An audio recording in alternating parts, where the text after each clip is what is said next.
When I saw her kneeling on the sidewalk, trying to warm her children's hands with her own breath, the city went quiet in a way New York never does. I was halfway down Fifth Avenue, my coat open against the December wind, my phone pressed to my ear with someone explaining numbers I didn't care about anymore. The buildings rose like polished teeth on either side of me, all glass and ambition. People moved fast, eyes forward, shoulders tight.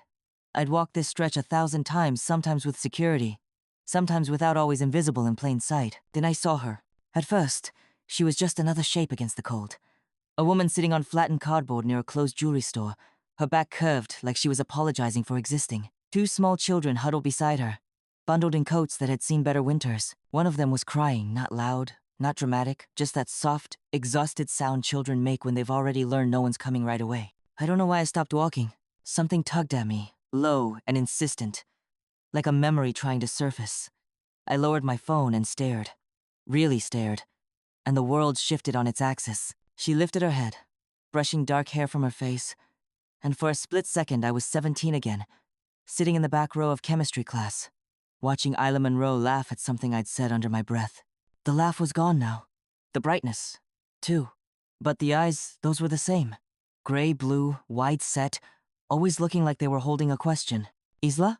I said, before I could stop myself. She flinched at the sound of her name, then looked up properly. Her gaze skimmed over my coat, my shoes, my face. I saw the moment recognition hit, followed quickly by something harder, shame, maybe, or disbelief. Elias? Her voice cracked around the syllables. Elias Reed? I nodded, my throat suddenly tight. Around us, taxis honked. Someone laughed too loudly. A delivery truck hissed as it pulled away. But all I could hear was the echo of a girl who used to sit on the hood of her car after football games, talking about leaving the city behind. I thought you moved, she said. I did, I replied. I mean, I came back, eventually.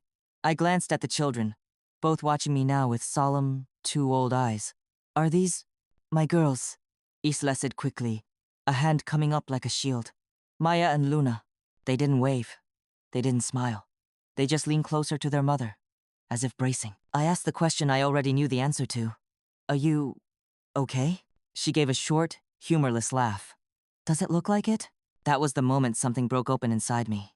Not pity, something heavier. Guilt, maybe. Or regret for all the times I'd thought of her over the years, and done nothing about it because my life had moved too fast and too far. I can help, I said. The words felt inadequate the second they left my mouth. Her chin lifted, defensive. I don't need. Please, I interrupted gently. At least let me get you somewhere warm. She hesitated, eyes flicking down to the girls. Maya's lips were tinged blue. Luna's gloves had holes in the fingertips. Just for the night, I added. No strings, no expectations. The silence stretched. Finally, Isla nodded once, like she was signing a contract she didn't trust. That night changed everything. But to understand why, you have to know who I was before that sidewalk and who she was to me, long before she became a woman fighting the cold with her bare hands. Before all of this, my life was a careful arrangement of glass walls and quiet mornings. I lived in a restored brownstone overlooking the Hudson, the kind of place magazines like to photograph because it looks effortless. My kitchen always smelled faintly of coffee and lemon cleaner. The floors were heated. The closets were full. I woke up early, even when I didn't have to. Habit, I guess. I liked the stillness before the city decided who it was going to be that day. I'd make espresso, stand by the window, and watch the river carry on without caring who I was. People called me self-made, like it was a compliment and an accusation all at once. I'd built my company from nothing code and sleepless nights, ramen noodles and stubbornness. By 42, I had more money than I could spend in 10 lifetimes. What I didn't have was a family. I told myself I preferred it that way. That relationships complicated things. That love was a luxury I'd circle back to once everything else was secure. But the truth was quieter and harder. Somewhere along the way, I'd learned how to win, but I'd forgotten how to stay. Isla Munro was part of that forgetting. In high school, she was the kind of girl teachers trusted and boys adored. Not because she tried to be anything special, she just was. She worked at her mother's diner on weekends, smelled faintly of fried onions and vanilla, and talked about becoming a social worker like it was the most important job in the world. We weren't a couple. Not really. We hovered in that almost space-shared notes, long looks, conversations that stretched past midnight on borrowed phones. I'd planned to ask her to prom. Then graduation came. My scholarship letters arrived. Her mother got sick. life tilted, and we stepped in opposite directions without ever saying goodbye properly. I heard she married young, that she had kids, then nothing at all. Until the sidewalk. As we drove to my place that night, Isla sat rigid in the passenger seat. The girls buckled carefully in the back. The car smelled faintly of wool and cold air. No one spoke much. Luna fell asleep against her sister's shoulder. Maya watched the city lights like they might vanish. When we pulled up to the house, Isla's breath caught. "I can't stay here," she whispered. "You can," I said softly. "You will. At least tonight." She looked at me then, not like the girl I'd known, but like a woman who'd learned how quickly help can turn into debt. "Why are you doing this?" she asked. I didn't have a clean answer, so I gave her the honest one. "Because once," I said, "you mattered to me, and I don't think that ever really went away." She looked down, blinking hard, and nodded. That was the beginning. Not of a love story, but of a reckoning. The first night Isla and the girls stayed in my house, I barely slept. Not because of noise my home had learned silence the way some houses learn laughter, but because every creak of the old wood felt like a question I hadn't answered yet. I lay awake staring at the ceiling, listening for footsteps, for crying, for anything that would tell me whether I'd made things better or worse by bringing them here. Sometime around dawn, I heard soft movement downstairs. Not hurried, careful. The kind of sound someone makes when they're afraid of being reminded they don't belong. I found Isla in the kitchen, standing barefoot on the heated floor, wearing one of the oversized sweaters I'd left folded on the guest bed. It swallowed her frame, sleeves pushed up, hair pulled into a loose knot that exposed the tired curve of her neck. She was staring at the espresso machine like it might bite her. "Good morning," I said gently. She startled, then exhaled. "Sorry, I didn't mean to snoop." "You're not snooping," I said. "You're existing." That earned a small, surprised smile, the kind that didn't quite reach her eyes, but tried. "I woke up because Luna wet the bed," she said quickly, as if offering an explanation for the hour. "I cleaned everything. I'll wash the sheets." "Isla," I interrupted. "It's fine. She's a child." She nodded, biting her lip. Old habits, I realized. Apologizing before anyone accused her. I made coffee, toasted bread, the kitchen filled with the simple, comforting sounds of morning steam, clink, the faint hum of the refrigerator. Maya patted in next, rubbing her eyes. She froze when she saw me. "This is Mr. Reed," Isla said softly. "He's helping us." Maya studied me with unsettling seriousness. "Mom says people don't help for free." Isla stiffened. "Maya, it's okay," I said. I crouched to her level, careful not to invade her space. "Your mom's right. Nothing is free. But sometimes people help because they want to, not because they expect something back." She considered that, then shrugged. "Okay, children have a way of accepting things adults overthink to death." The days that followed fell into a strange rhythm. I arranged for Isla to have the guest suite at the back of the house. 2 rooms, a bathroom, space to breathe. The girls claimed the smaller bedroom immediately, Luna taping a crooked drawing to the wall as if to mark territory. I told Isla she could stay as long as she needed. She didn't answer right away, just nodded, eyes shining, pride warring with relief. In the mornings, I left early for work. In the evenings, I came home to the sound of life pots clanging, cartoons murmuring, the girls arguing over crayons.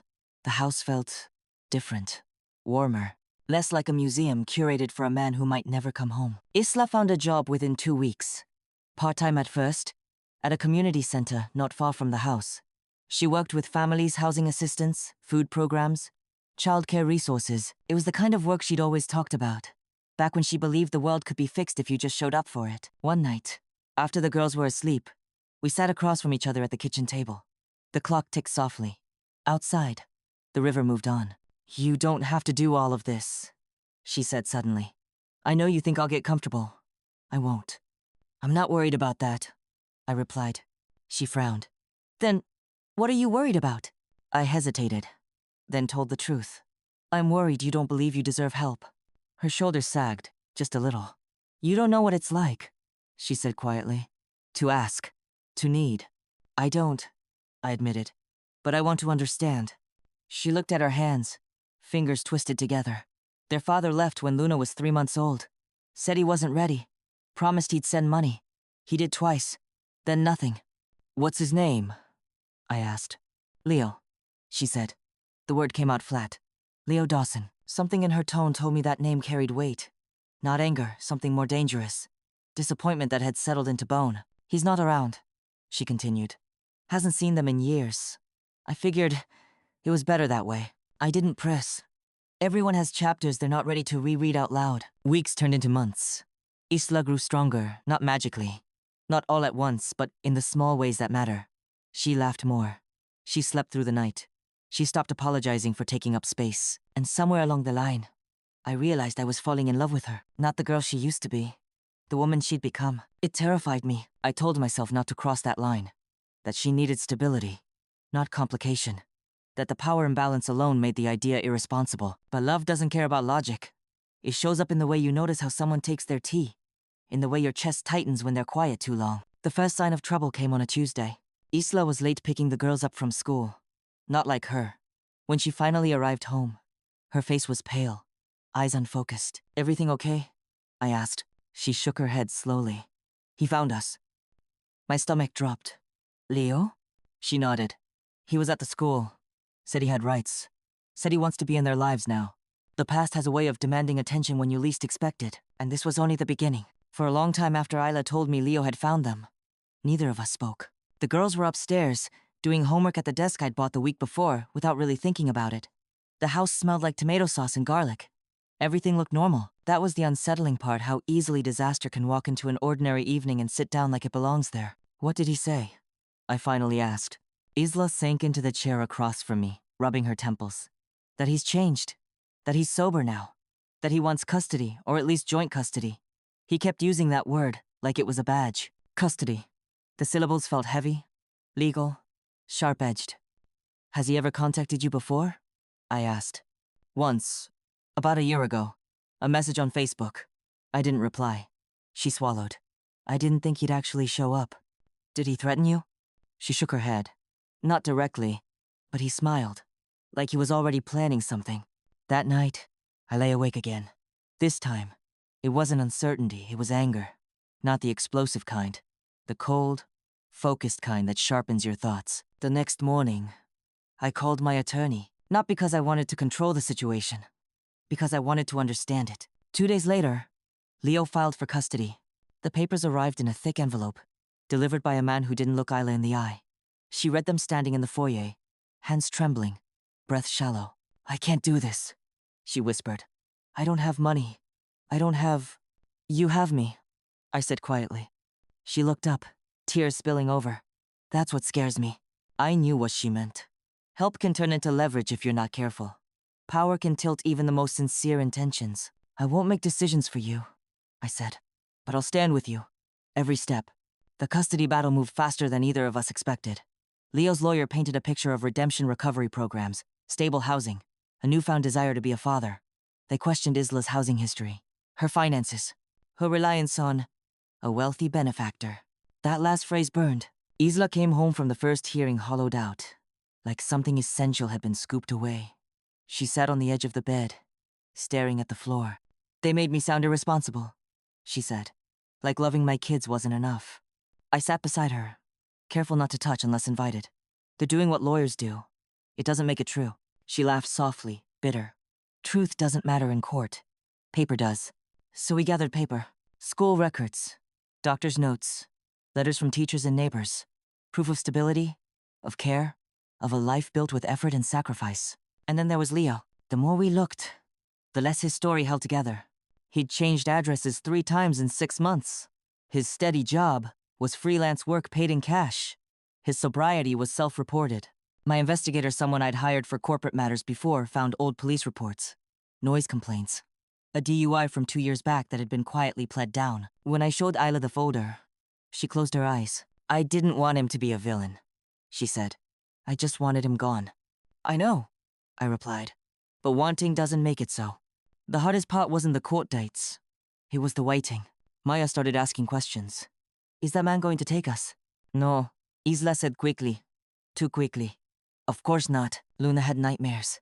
She woke up crying for her mother, afraid someone would move her again. One evening, after the girls were asleep, Isla finally broke. She slid down the kitchen cabinet until she was sitting on the floor, arms wrapped around her knees. Her shoulders shook, silent at first, then harder. "I failed them," she whispered. "I picked the wrong man. I couldn't protect them." I knelt in front of her. This time, I did touch her, my hand light on her shoulder. You didn't fail, I said. You survived. And you kept them alive. That matters. She looked at me then. Really looked. Why are you doing this, Elias? She asked. Not just the money. The time. The care. I didn't dodge it. Because I love you, I said simply. The words hung between us. Fragile and terrifying. She didn't answer right away. She just leaned forward, resting her forehead against my chest. I felt her exhale, long and tired. I don't know if I can be that for you, she said. I'm not asking for anything right now, I replied. Just honesty. The final hearing was set for late spring. Leo arrived confident, dressed well, smiling at the judge like he'd rehearsed it. He avoided Isla's eyes. When the evidence came out, his inconsistencies, his history, the gaps in his story, his smile thin. Isla took the stand. She spoke quietly, clearly, about missed birthdays, about nights spent rocking sick babies alone, about choosing stability over pride. When she finished, the courtroom was still. The judge ruled in her favor. Full custody. Leo stared straight ahead, jaw clenched. He didn't look back as he left. Outside the courthouse, Isla sank onto a bench, breath shaking. The girls ran to her, clinging tight. It's over, she whispered. It's really over. I watched them, heart full and aching all at once. Justice had come, but at a cost. And love, once spoken, can't be taken back. The weeks after the court ruling felt strangely quiet. Not peaceful quiet in the way a room feels after a storm has passed, when you're still waiting to hear what broke. The girls settled into sleep without nightmares. Isla stopped jumping every time her phone buzzed. But something had shifted between us. Subtle and undeniable. Love had been named, and naming something changes how you carry it. We didn't rush into anything. There were no dramatic confessions or sweeping gestures. Just small adjustments, the kind you only notice when you're paying close attention. Isla lingered in the kitchen while I cooked. I stayed up later, waiting for her to finish her paperwork at the table. Our conversations deepened, softened, like a river finding a wider bed. One evening, as we folded laundry together, tiny socks mixed in with my crisp dress shirts, Isla laughed suddenly. I used to think this was the dream, she said, holding up a pair of pink leggings. The house, the safety, the man who fixes things. And now, I asked. And now I know the dream is being able to breathe without fear, she replied. Everything else is just furniture. That night, we talked until the clock crept past midnight. About the people we'd been, the choices we regretted, the ones we didn't. I was angry at you once, she admitted. I raised an eyebrow. Me? You left, she said simply. You had this whole future opening up, and I was stuck. I told myself you chose that over me. I didn't know how to choose both, I said. I didn't know how to stay. She nodded. Neither did I. The first time we kissed, it wasn't fireworks. It was gentler than that. A question answered with care. It happened on a Sunday morning, sunlight spilling across the kitchen floor. The girls were at a friend's birthday party. The house was unusually still. Isla stood at the sink, washing a mug. I dried it, our hands brushing. She looked up, eyes searching. Is this okay? She asked. Yes, I said, and meant it. Our relationship unfolded slowly, intentionally. We talked about boundaries, about expectations, about the girls, about what it would mean for all of us if this became permanent. I don't want them to get attached and then lose you, Isla said one night. I'm not going anywhere, I replied. She studied my face. Promise is a big word. So is family, I said. Maya was the first to say something. She watched us from the doorway one evening, arms crossed, eyes sharp. Are you dating my mom? Isla choked on her tea. I smiled. We're spending time together, I said carefully. Maya nodded once. Okay. Then she added, if you hurt her, I'll hate you forever. Fair terms, I thought. Luna took longer. She climbed into my lap one afternoon without asking, small and warm, and fell asleep. Trust like that isn't earned with words. A year passed. Isla moved from the guest suite into the master bedroom. We didn't announce it. It just happened, like so many important things do. The girls grew, laughed, argued, left toys in impossible places. The house learned new sounds. On the anniversary of the court ruling, we sat on the back terrace, watching the sun dip behind the river. Isla leaned into me. Comfortable now? Sure. I used to think love was about being saved, she said. Now I think it's about being seen. I kissed her hair. And choosing, I added. Every day. We weren't perfect. We disagreed. We learned each other's edges. We made room. But we built something honest. And that, I've learned, is rarer than anything money can buy. 1 year after the day I found Isla on that sidewalk, the city looked different to me. Not because the buildings had changed, or because my name meant more than it had before, but because I'd learned to see what most people rush past. Need, hope, the quiet courage it takes to ask for help, and the quieter courage it takes to accept it. That morning, I walked the same stretch of Fifth Avenue alone. It was early, the sky still pale, the sidewalks damp from overnight rain. I stopped at the spot near the jewelry store where she'd been sitting, cardboard pressed flat beneath her knees, trying to keep two little girls warm with nothing but love and breath. There was nothing there now, just clean pavement and reflected light. I stood for a moment longer than necessary, then turned back toward home. Inside the house, the smell of pancakes wrapped around me before I even closed the door. Maya was at the table, hair in uneven braids she'd done herself, reading aloud from a book she insisted on finishing before school. Luna was dancing in socks that didn't match. Isla flipped pancakes with focused care, tongue caught between her teeth. She looked up when she heard me, smiled. "You're late," she said. "I got distracted," I replied. She knew what I meant. She always did. We didn't talk much about the past anymore. Not because it hurt, but because it no longer defined us. It was a chapter we carried, not one we lived in. That afternoon, we went to the park. The girls raced ahead, laughter ringing bright and unrestrained. Isla and I walked slower, fingers intertwined. "Do you ever think about what might have happened if you hadn't stopped that day?" she asked. "All the time," I said. "It scares me." She squeezed my hand. "It comforts me." We sat on a bench, watching Maya help Luna climb the jungle gym. Isla rested her head on my shoulder. "I don't know what I would have done without you," she said softly.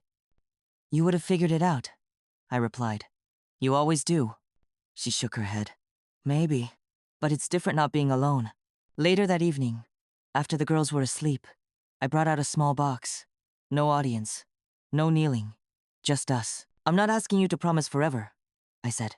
"I'm asking you to keep choosing me, like I choose you." She opened the box. Inside was a simple ring. Nothing flashy. Something meant to be worn every day. She didn't cry. She didn't gasp. She just closed the box and leaned into me, arms tight. "Yes," she said. "I choose you." We didn't rush into a wedding.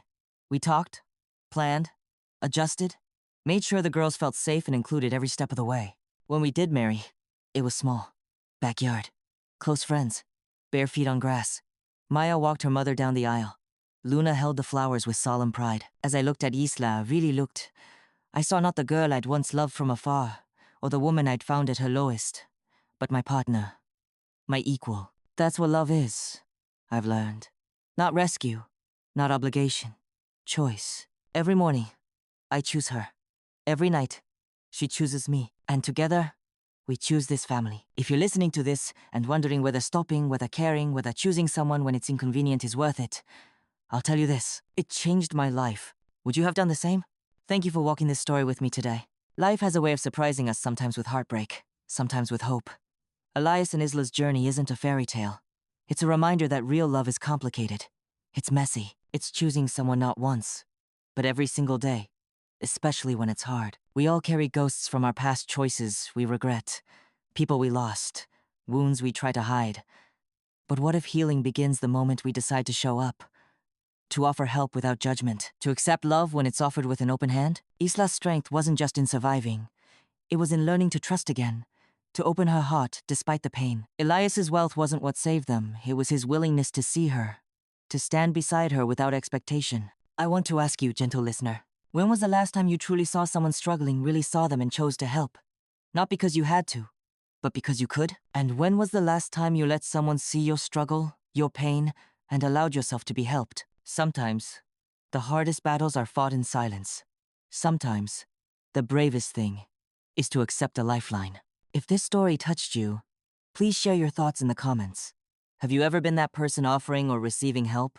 How did it change your life? And if you haven't yet, consider subscribing for more stories that remind us of our shared humanity, the struggles, the heartbreaks, and the love that pulls us through. Because in the end, we all need a little help, and we all need to be chosen. Thank you for listening.